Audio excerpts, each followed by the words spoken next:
વાહ ભાઈ તું તો આ તો મસ્ત આઈડિયો લાવ્યો. આમાં ઠોલા પડે જ નહીં હો. तुझे देखा तो ये अला ऊपर जो ठोल पड़ी गयो બંકર ના દેખાય જો તો દેખાય ઠોલ ઓય ત્રણ ઠોલા પડ્યા હા રોમલ થી ઘાટ ને પર રોમલ લેતા ના બરેરી હા એટલે તારે હારું આમાં ઠોલા પડે જ નહીં.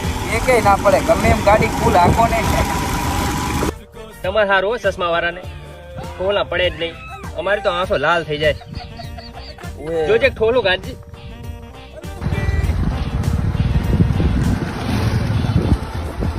મન દેન પહેરવા ના ના આવે. હું બાઈક આપું તને ચા આપું પહેરવા. ઠોલા જ અહીંથી આવે છે ઓય અલ્યા બહુ બરેરી આ શું જો આને કહેવાય ઠોલા. રોડ ઉપર નથી ઉઠતા આવતા તો આને તમારે મચ્છી કે હે. અમારે જીવાત ક્યાં આને પીરું શર્ટ જ ના પહેરી નવાય. આમાં ઠોલા સોંટે છે.